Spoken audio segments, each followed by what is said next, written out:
Good morning बच्चों। और test 2 में लेवल 2 के ऊपर ये क्वेश्चन नंबर 18 है। इसको देखते हैं और सॉल्व करते हैं बच्चों। क्वेश्चन कह रहा है क्या?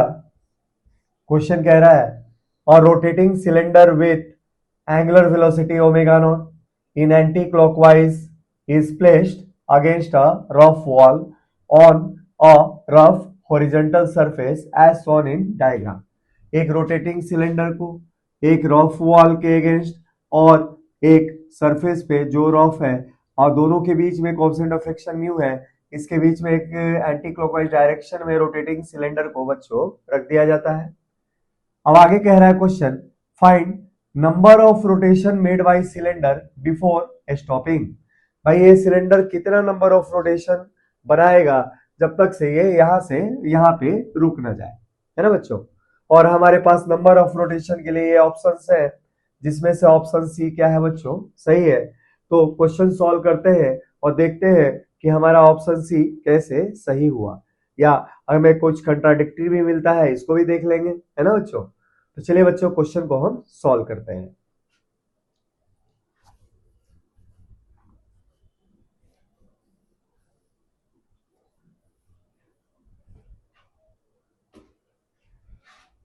सॉल्यूशन देखें आप।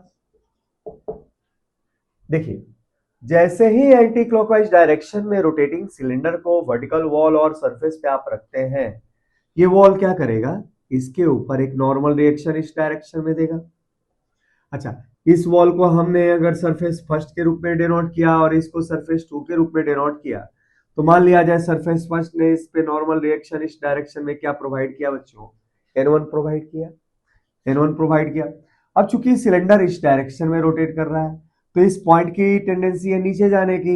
इस पे जो यहाँ पे लगेगा फ्रिक्शन, वो किधर लगेगा बच्चों, ऊपर लगेगा, F1।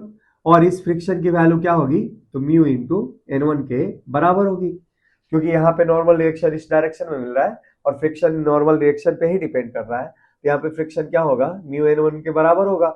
अच्छा, अब यहाँ पे देखिए, यहाँ भी टेंडेंसी है इसकी इधर जाने की।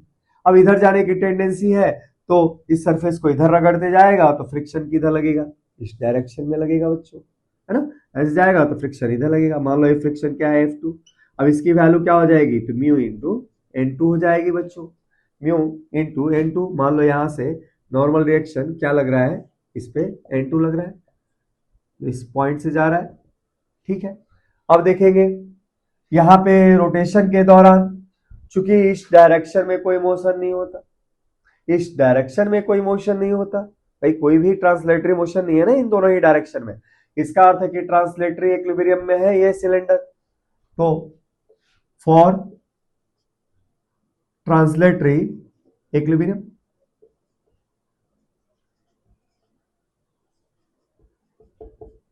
इक्विलिब्रियम देखते हैं ट्रांसलेटरी इक्विलिब्रियम से।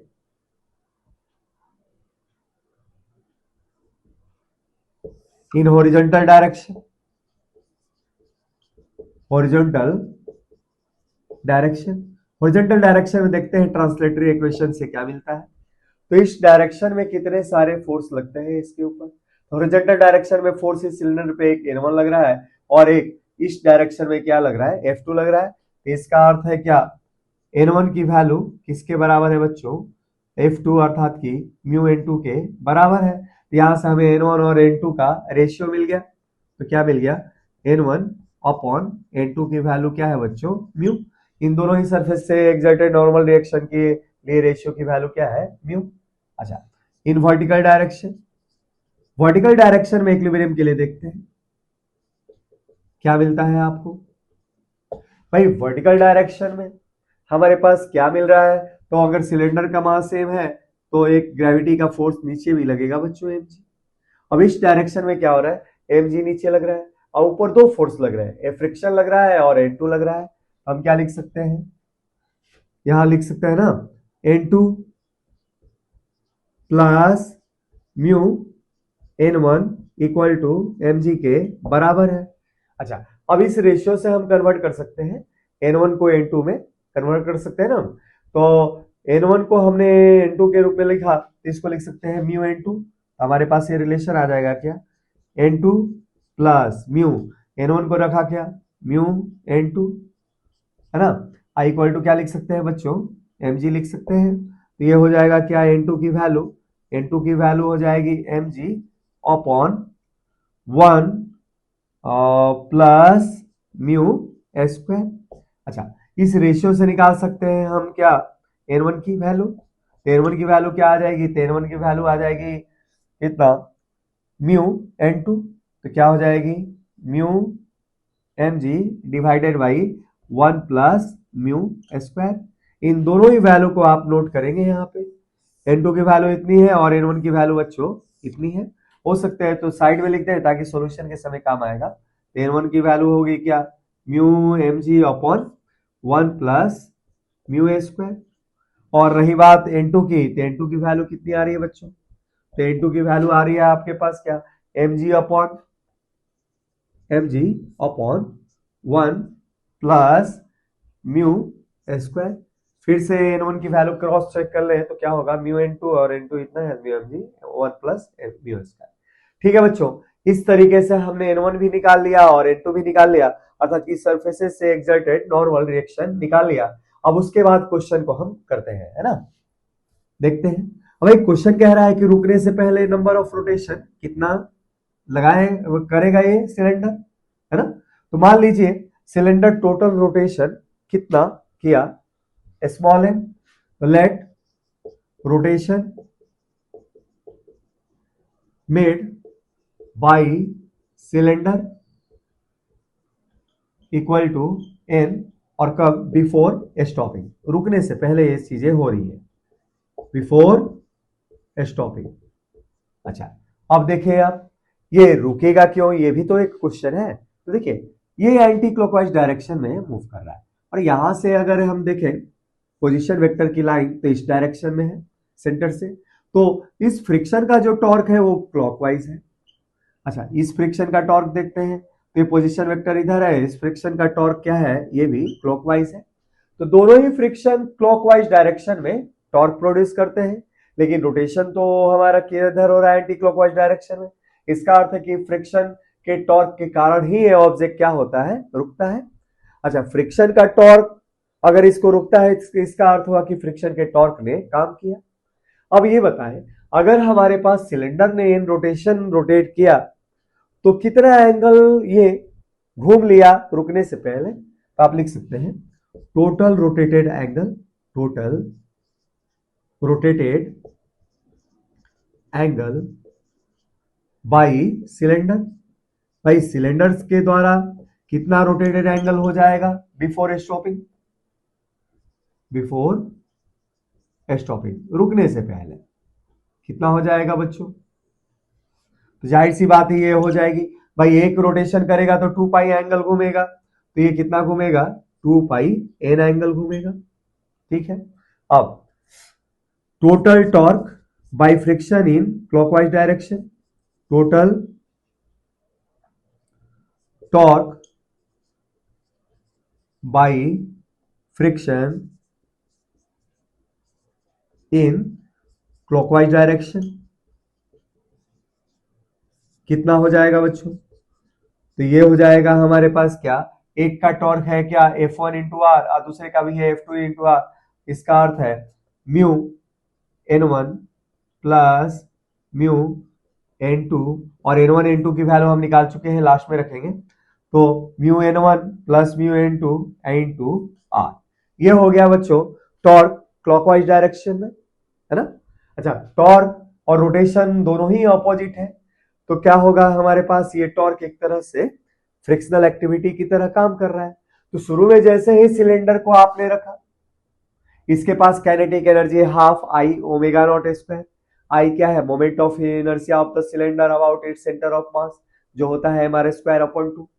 तो हमारे पास इसके पास शुरू की काइनेटिक एनर्जी है। अब टॉर्क ऑपोजिट डायरेक्शन में लग के इसको रोक देता है, अर्थात कि सिलेंडर में चेंज इन काइनेटिक एनर्जी हुआ। और change in kinetic energy of the cylinder बराबर हुआ क्या, वर्क डन बाई ये टॉर्क ऑफ फ्रिक्शन। का एनर्जी मेथड से हम यहां लिख सकते हैं क्या, देखें, लिख सकते हैं वर्क बाय टोटल टॉर्क। ये कितना हो जाएगा बच्चों, तो change in kinetic energy, change in kinetic energy of cylinder, है ना बच्चों। अब देखते हैं सिलेंडर में काइनेटिक एनर्जी में चेंज कितने मैग्नीट्यूड का है, तो फाइनल आपके पास 0 है, तो ये हो जाएगा क्या, half I omega not square, इतने मैग्नीट्यूड का है बच्चों, है ना। -0 मैग्नीट्यूड में क्या दे देगा, 1/2 I omega not square. Final kinetic energy 0 है बच्चों, इसलिए चेंज इन काइनेटिक एनर्जी हमने क्या लिया है, half I omega not square. अच्छा, ये हमारे पास वर्क डन। अब टॉर्क के द्वारा क्या है, तो टॉर्क की वैल्यू आपके पास है कितना, mu n1 plus mu n2। और ये अगर हमारे पास टोटल रोटेशन कितना है सिलेंडर का 2πn, तो टॉर्क के द्वारा वर्क डन क्या होता है, तो टॉर्क इंटू रोटेटेड एंगल, ये हो जाएगा इंटू 2πn, आरबी था यहाँ पे, इंटू क्या हो जाएगा 2πn। अच्छा, ये वैल्यू किसके बराबर हो जाएगी, ये वैल्यू बराबर हो जाएगी 1/2 आई ओमेगा नॉट स्क्वायर। और यहां से हम चाहे तो n की वैल्यू निकाल सकते हैं, n की वैल्यू क्या हो जाएगी, आई ओमेगा नॉट स्क्वायर, है ना। अच्छा, आई ओमेगा नॉट स्क्वायर, और ये चला जाएगा नीचे, तो हमारे पास क्या है, n की वैल्यू आ जाएगी कितनी, 2rn नीचे जा रहा है, और इसके साथ मल्टीप्लाई हो रहा है, तो ये हो जाएगा बच्चों 4rn, ठीक है, क्या हो जाएगा 4rn। अच्छा, अब क्या हो जाएगा, ये 4rn हो गया और इंटू पाई, और इधर है क्या, mu n1 plus mu n2। अच्छा, अब आई की वैल्यू क्या है, तो सिलेंडर का मोमेंट ऑफ इनर्शिया होता है बच्चों mr²/2। ये वैल्यू जब पुट करेंगे तो हम अपना सॉल्यूशन फाइंड कर लेंगे, किसके लिए, number of rotated by number of rotation made by cylinder before stopping. तो जो ऑप्शन हमारा दिया गया था वो हमारा ऑप्शन अब मैच कर जाएगा, प्रोवाइडेड n1 और n2 की वैल्यू इसमें आप पुट करके देख लें। तो चलिए बच्चों, ये काफी बेहतर सा क्वेश्चन था। अब अगला क्वेश्चन करते हैं इस टेस्ट के ऊपर, है ना। आप खुद से बच्चों सॉल्यूशन निकालिएगा, n1 की वैल्यू इतना पुट कर लीजिए, n2 की वैल्यू यहाँ पुट कर लीजिए, कैलकुलेशन कीजिए, और आई की वैल्यू mr²/2 पुट कर लीजिए, तो यू विल गेट योर जो ओरिजिनल सॉल्यूशन मैंने बताया था कि ये वाला ऑप्शन आपका सही है, सी नंबर, वो आपका मैच कर जाएगा। तो खुद से रखिए और आंसर को बच्चों मैच कराइए। तो चलिए बच्चों, अगला क्वेश्चन करते हैं इस टेस्ट के ऊपर।